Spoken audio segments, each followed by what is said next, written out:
So, as some of you might know from my sticker art, I use Uni Poscas a lot, and they're pretty much my favourite type of paint pen to use when I do my art.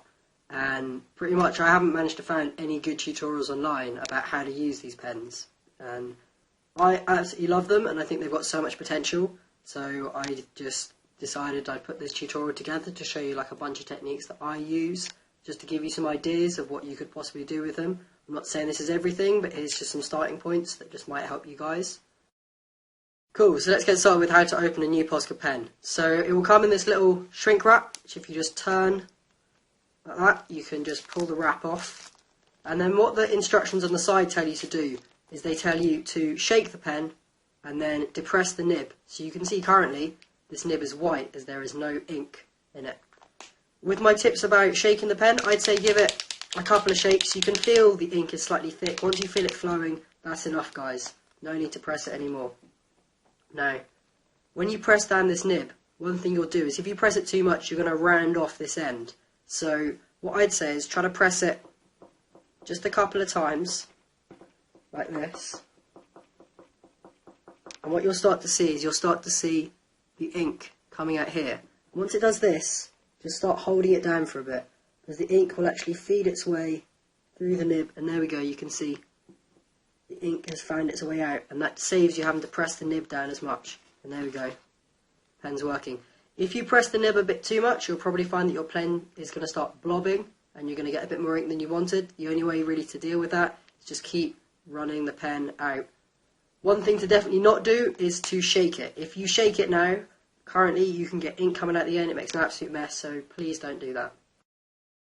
One thing I'd recommend you guys getting is a little beaker with some water and a couple of bits of paper just ripped up. Can be squares or whatever, just some little bits of paper. I like using lined paper as it's kind of shiny so it doesn't absorb water too much, and I'm going to explain why you want these later. So let's get started with a pen. Just show you normal green pen like this, and as you can see, now an interesting thing is I can come in and I can smudge like this. Now let's compare this to, I've got a crink marker here. This is a solvent-based marker. I'm going to show you how the next. First, you can hear the difference in the nib. And now when I smudge this, we're actually getting a lot more smudge off that. The smudge isn't as wide.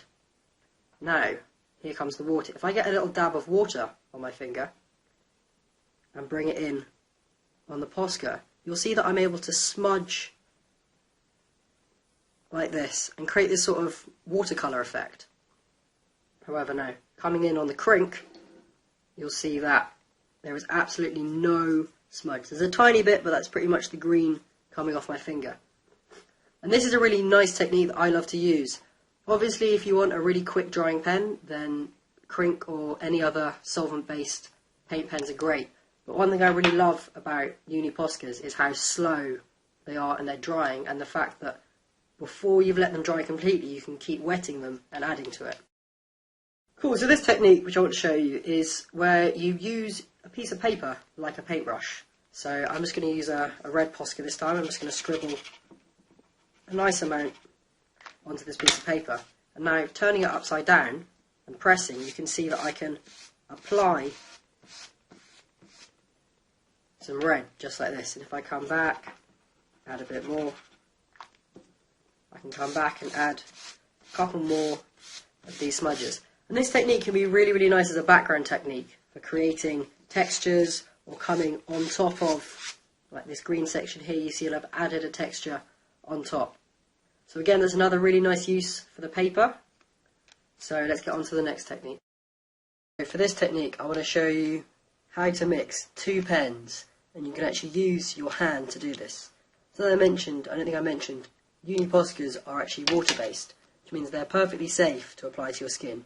As you can see here, I'm just going to apply this yellow here, and then apply the red next to it here.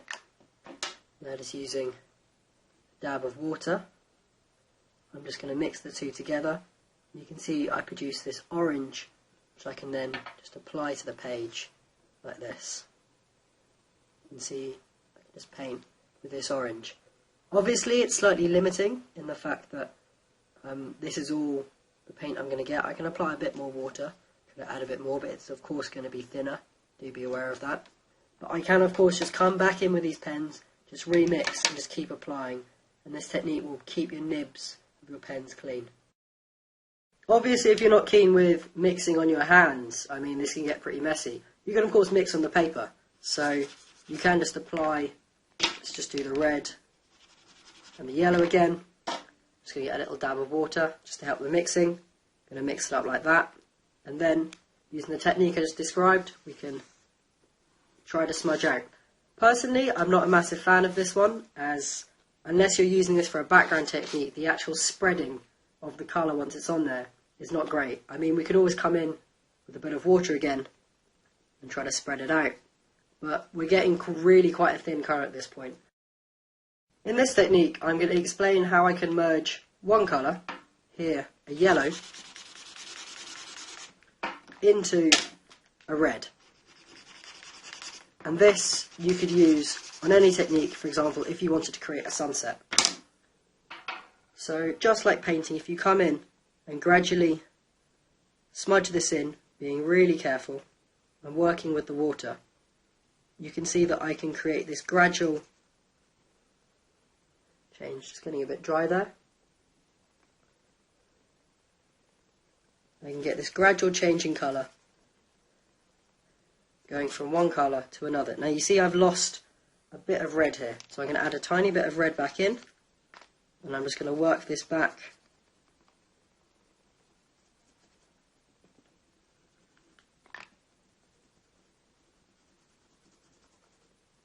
Work this back in until I get the desired shade that I want.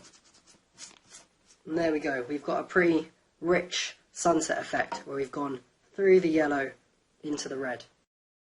Now one thing you might have observed off the back of this last technique was these little pieces that are building up that look a bit like eraser sharpenings. And what this is it's actually the top layer of the paper starting to disintegrate. So I'm just going to apply a lot more water, and you're going to see what starts to happen is I get this more and more pieces coming off. So do be aware that if you can see all these pieces here just coming off the paper, do be aware that as you add water to the paper is going to get soggy and it will start to dissolve. So do be careful the amount of paint or water you add before allowing it to dry. So you need to allow it to dry, then add more water, then allow it to dry again. However, there will reach a point when the paper will not be able to take any more water and it will just start giving off these flecks. So once you do start to see this flecking, do start to just take it easy, so otherwise you're going to endanger yourself going through the paper. Okay, so when we draw with this pen, you can see when I draw slowly, paint comes out at a really even rate and we get a really nice fill. However, if we draw quickly, you can see we start to get these gaps. And this technique you can really play around with. So once you get good at learning, you might want to have this thinning out effect, and then you can thicken and thin. So you can really play around with the speed that you move to get these really, really thin strokes, if you can see these here. Or I can go for a really thick shading. So play around with the speed at which you move the marker over the paper, depending on how thick you want this shading to be. Cool. So let's say you've been drawing in red and you, by accident, smudged your yellow over it. And you can see this yellow is now drawing a bit orange. Don't worry. A really easy way to deal with this is just keep drawing out on all sides with your pen until it returns to the original colour. Personally, I mean, you can get some really cool effects by playing around and smudging on top, but I would say you waste a lot of paint trying to clean your markers off afterwards.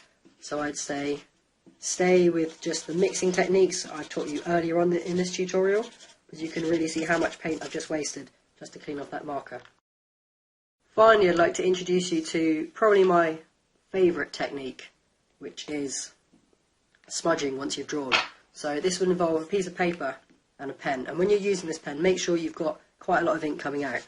So go quite slowly till you've got enough paint on the page, and then come in and just smudge. And this will really matter that you need quite a lot of paint on the page, because you see here you get this lovely gradient because I put quite a thick amount of paint here.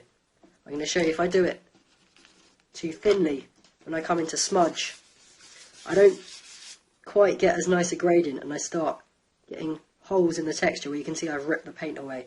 So really put a nice amount of paint and then come in and smudge, and you'll get this more even texture across. And this texture I absolutely love for working with backgrounds. It's one of my favourite techniques for backgrounds, and just like before, you can even come in and you can play around with some water in some places and just like add a bit of a wash if you want. Cool guys, I really hope you enjoyed this tutorial. I put a lot of time and thought into some of the techniques I presented here, so I really hope that some of you guys can get something from these. If you have any questions about any of the techniques or anything about using Poscas, then please let me know. And that's pretty much it guys. If this video was useful, please do like it and share it with your friends. And that's pretty much it guys. So, peace out.